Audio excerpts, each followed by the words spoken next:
Hi everyone. 2024 സ്കീമിന്റെ first university exam coming ഡേയ്സിൽ നടക്കാൻ പോണേ. അപ്പൊ അതിന് വേണ്ടിയിട്ടുള്ള കുറച്ച് എക്സാം പ്രിപ്പറേഷൻ ടിപ്സും അതുപോലെ തന്നെ എക്സാം എഴുതുമ്പോൾ നമ്മൾ ഫോളോ ചെയ്യേണ്ട കുറച്ച് കാര്യങ്ങളൊക്കെയാണ് ഈ വീഡിയോയിൽ നമ്മൾ ഡിസ്കസ് ചെയ്യുന്നത്. അപ്പൊ നമുക്ക് നമ്മുടെ ഫസ്റ്റ് എക്സാം മാത്തമാറ്റിക്സ് ആണ്. അത് ഡിസംബർ 31-നാണ്. അതുപോലെ തന്നെ ഫിസിക്സ് ഓർ കെമിസ്ട്രി, ഗ്രാഫിക്സ് അല്ലെങ്കിൽ കാറ്റ്, ട്രിപ്ലി, അതുപോലെ പൈത്തൺ, ഇത്രയും സബ്ജക്ട്സ് ആണ് നമുക്കുള്ളത്. അത്യാവശ്യം ഒരു ഗ്യാപ്പ് ഉണ്ട്. അതുപോലെ തന്നെ നമുക്ക് വെക്കേഷൻസ് ഉണ്ടായി ഈ ഒരു മൊഡ്യൂൾസ് പഠിച്ചു തീർക്കാനായിട്ട്. ബട്ട് ഇനിയും പഠിച്ചു തീരാത്തവർക്ക് വേണ്ടിയിട്ടുള്ള കാര്യങ്ങൾ കൂടി നമ്മൾ ഈ ഒരു വീഡിയോയിൽ പറയുന്നുണ്ട്. ഓക്കെ, അപ്പോൾ ഇപ്പൊ എന്തായാലും എല്ലാവരും കുറച്ചൊക്കെ പഠിച്ചിട്ടുണ്ടാവും. ഇനി പഠിച്ചിട്ടില്ലെങ്കിലും സ്റ്റിൽ നിങ്ങൾക്ക് ഒരു ദിവസമോ 2 ദിവസവും കൂടി ഉണ്ട്.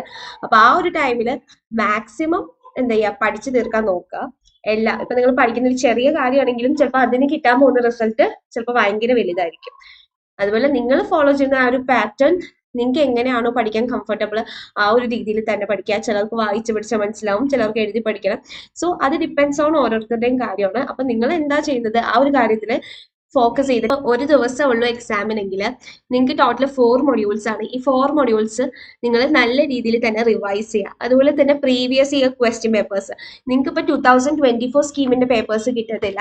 അപ്പൊ നിങ്ങൾ 2019 സ്കീമിന്റെ സെയിം സബ്ജക്ട്സിന്റെ ക്വസ്റ്റ്യൻ പേപ്പർ എടുത്തിട്ട് പ്രാക്ടീസ് ചെയ്യുക. അതെങ്ങനെ പ്രാക്ടീസ് ചെയ്യണമെന്ന് നമ്മൾ ഓൾറെഡി ഒരു വീഡിയോയിൽ ഡിസ്കസ് ചെയ്തിട്ടുണ്ട്. അതുപോലെ തന്നെ നിങ്ങൾക്ക് നാളത്തേക്ക് എക്സാമിന് കൊണ്ടുപോകാനായിട്ടുള്ള നിങ്ങളുടെ ജോമെട്രി ബോക്സ് വേണമെങ്കിൽ, അതുപോലെ തന്നെ ഹാൾ ടിക്കറ്റ്, ഏറ്റവും ഇമ്പോർട്ടൻ്റ് ആയിട്ട് ഒരു വാച്ച്, അതുപോലെ തന്നെ ഒരു ബോട്ടിൽ എടുത്തേക്കാം. ഇഫ് അലൗഡ് ആണെങ്കിൽ നിങ്ങൾക്ക് കയറ്റാം. കാരണം എക്സാം ടൈമിൽ വെള്ളം കുടിക്കേണ്ടി വരുന്ന ഇൻ കേസ്. ഓക്കെ, അപ്പൊ ഹാൾ ടിക്കറ്റും അതുപോലെ തന്നെ വാച്ചും എന്തായാലും കൊണ്ടുപോവുക. അത് ഇമ്പോർട്ടൻ്റ് ആണ്. കാരണം എക്സാം എത്ര നേരം ടൈം മാനേജ്മെന്റിന് വേണ്ടിയിട്ട് നമ്മൾ കാര്യം നോക്കാൻ വേണ്ടിയിട്ടാണ് വാച്ച് എടുക്കാൻ പറയുന്നത്. അതുപോലെ തന്നെ നിങ്ങൾ അത്യാവശ്യം നല്ല രീതിയിൽ ഒന്ന് റെസ്റ്റ് എടുക്കുക. 8 മണിക്കൂറൊക്കെ ഒന്ന് ഉറങ്ങി നല്ല സ്ട്രെസ് ഇല്ലാതെ തന്നെ എക്സാമിന് പോകാം. ഓക്കെ, മാക്സിമം ഒരു ഇത്തിരി നേരത്തെ എത്താൻ നോക്കുക എക്സാം ഡേയിൽ. അതുപോലെ തന്നെ ടൈം നല്ല രീതിയിൽ കറക്റ്റ് ആയിട്ട് യൂസ് ചെയ്യുക എക്സാം ടൈമിൽ. പിന്നെ വീട്ടിൽ നിന്ന് ഇറങ്ങുന്നതിന് മുമ്പ് നിങ്ങൾ എടുക്കാനുള്ള കാര്യങ്ങളൊക്കെ മീൻസ് ഹാൾ ടിക്കറ്റും കാര്യങ്ങളൊക്കെ ഉണ്ടോ എന്നൊന്ന് ഡബിൾ ചെക്ക് ചെയ്ത് എപ്പോഴും നല്ലത്. ഓക്കെ, ഇനി സ്മാർട്ട് പ്രിപ്പറേഷനെ പറ്റി പറയുമ്പോൾ നമുക്ക് ടൈം നോക്കാം. ഇപ്പൊ നമുക്ക് കുറേ ദിവസമൊക്കെ ഉണ്ടെങ്കിൽ നമുക്ക് ഓരോ മൊഡ്യൂൾസ് എടുത്ത് വെച്ചിട്ട് പഠിക്കാം. ഇനി നമുക്ക് കുറച്ച് ഇപ്പൊ 1-2 ദിവസം ഉള്ളെങ്കിൽ നമുക്ക് ടോട്ടൽ 1, 2, 3, 4 മൊഡ്യൂൾസ് ആണ് ഉള്ളത്. അപ്പൊ ഇതിൽ 2 മൊഡ്യൂളെങ്കിലും നന്നായിട്ട് പഠിക്കുക. 3ഉം 4ന്നൊക്കെ എന്തെങ്കിലുമൊക്കെ വായിച്ചിട്ട് പോകുക. അല്ലെങ്കിൽ നിങ്ങൾക്ക് 1, 2, 3, 4ന്റെ എല്ലാത്തിനും ഒരു ഹാഫ് ടോപ്പിക്സ് പഠിച്ചിട്ട് പോകുന്നത് കുറച്ചുകൂടി ബെറ്റർ ആയിരിക്കും. ഇനി read the question paper and analyse. നമ്മൾ എക്സാം എഴുതുമ്പോൾ ക്വസ്റ്റ്യൻ പേപ്പർ നന്നായിട്ട് വായിക്കാം. നിങ്ങൾക്ക് കുറച്ച് നേരം എക്സാം ക്വസ്റ്റ്യൻ പേപ്പർ വായിക്കാൻ കിട്ടും. ആ ഒരു ടൈമിൽ നിങ്ങൾ ഡിസൈഡ് ചെയ്യുക എ പാർട്ടാണോ നിങ്ങൾക്ക് ബി പാർട്ടാണോ സ്റ്റാർട്ട് ചെയ്യുന്നത്, ഏതൊക്കെ നിങ്ങൾക്ക് അറിയാവുന്ന ആൻസേഴ്സ് ഉണ്ട് എന്നുള്ളതൊക്കെ മനസ്സിലൊന്ന് ഇതാക്കാം. ഇനി അറിഞ്ഞുകൂടാത്ത ക്വസ്റ്റ്യൻസ് അവിടെ വെക്കുക. നിങ്ങൾക്ക് ഒന്നല്ലെങ്കിൽ എല്ലാം അറിയാവുന്ന എ സെക്ഷൻ വെച്ചിട്ട് സ്റ്റാർട്ട് ചെയ്യുക, ദെൻ ബി സെക്ഷൻ. ഇല്ലെങ്കിൽ നിങ്ങൾക്ക് ബി സെക്ഷൻ സ്റ്റാർട്ട് ചെയ്തിട്ട് എ സെക്ഷൻ വെക്കാം. ഓക്കെ, ഇനി നിങ്ങൾക്ക് ഇപ്പൊ ഒന്നും അറിയത്തില്ല എങ്കിൽ നിങ്ങൾക്ക് അറിയാവുന്ന ആൻസേഴ്സ് ഏതെങ്കിലും ഒക്കെ ഒരു ഓർഡറിൽ എഴുതി അങ്ങ് പോവാം. എപ്പോഴും ബെറ്റർ ഏതെങ്കിലും ഈ ഒരു 2 ഓർഡറിൽ എഴുതലാണ് കുറച്ചുകൂടി ബെറ്റർ ആയിട്ട് പറയുന്നത്. കാരണം ഇഫ് ബി വെച്ച് തുടങ്ങിയെങ്കിൽ നിങ്ങൾക്ക് എ സെക്ഷൻ 3 മാർക്കാണ്. ഒരു പെട്ടെന്ന് ബി സെക്ഷൻ എഴുതി തീർക്കണമെങ്കിൽ നിങ്ങൾക്ക് ഈ ഒരു 3 മാർക്സ് എഴുതാൻ ഈസി ആയിട്ട് വേഗം പറ്റും. പിന്നെ അതുപോലെ തന്നെ ഓർഡർ ഓഫ് ആൻസറിങ് ആണ് ഇപ്പൊ നമ്മൾ പറഞ്ഞത്. പിന്നെ ഹൈലൈറ്റ് കീ പോയിന്റ്സ്, ഡയഗ്രാംസും ടേബിൾസും ഒക്കെ ഉണ്ടെങ്കിൽ അത് വരക്കാം. മീൻസ് കമ്പയർ എന്ന് പറഞ്ഞ് വരുന്ന ക്വസ്റ്റ്യൻസ് ഒക്കെ ഉണ്ടാവുമല്ലോ. കമ്പയർ ദ ഡിഫറൻസ് ബിറ്റ്വീൻ എന്നൊക്കെ പറയുന്ന ക്വസ്റ്റ്യനിൽ 2 ടേബിൾ ആയിട്ട് ഇങ്ങനെ ആ ഒരു ഹെഡിങ്ങും എഴുതിയിട്ട് പോയിന്റ്സ് വെച്ചിട്ട് ഇങ്ങനെ ഒരു ടേബിൾ ഫോർമാറ്റിൽ വെക്കുന്നത് നല്ലതായിരിക്കും. അതുപോലെ തന്നെ ഫോർമുലാസും ഇക്വേഷൻസ് ഒക്കെ എടുത്തെഴുതാം. ഇങ്ങനെ ഫോർമുല ഫോർ എന്തെങ്കിലും ഉള്ളത് അതെടുത്ത് എഴുതിയിട്ട് വേണമെങ്കിൽ ഒരു ബോക്സിലാക്കിയിട്ട് ഹൈലൈറ്റ് ചെയ്യുക. ഇക്വേഷൻസും അതുപോലെ തന്നെ നമുക്ക് ചെയ്യാം. ഇനി എക്സാം എഴുതുമ്പോൾ നിങ്ങൾ മെസ്സി ആയിട്ട് ഇതുപോലെ ഇങ്ങനെ കുത്തി വരച്ചിടാതെ ജസ്റ്റ് ഒരു സ്ട്രൈക്ക് മാത്രം ചെയ്യുക.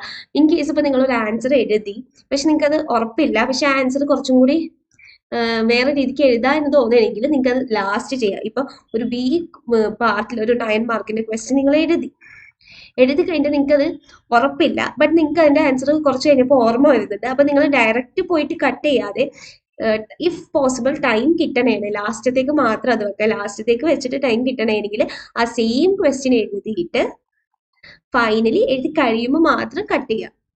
ഓക്കെ, ഇനി ഫിഗേഴ്സ് ക്ലിയർലി വരക്കുക. പോയിന്റ് ആയിട്ട് തന്നെ ആൻസേഴ്സ് എഴുതാൻ ശ്രമിക്കുക. ഓക്കെ, എപ്പോഴും ആൻസേഴ്സ് പോയിന്റ് ആയിട്ട് എഴുതുക. കാരണം നമ്മുടെ ടീച്ചേഴ്സിന്റെ ആൻസർ കീയിൽ എപ്പോഴും പോയിന്റഡ് ആയിട്ടായിരിക്കും പോയിന്റ്സ് കൊടുക്കുന്നത്, മീൻസ് നമ്മുടെ ആൻസർ കീ കൊടുക്കുന്നത്.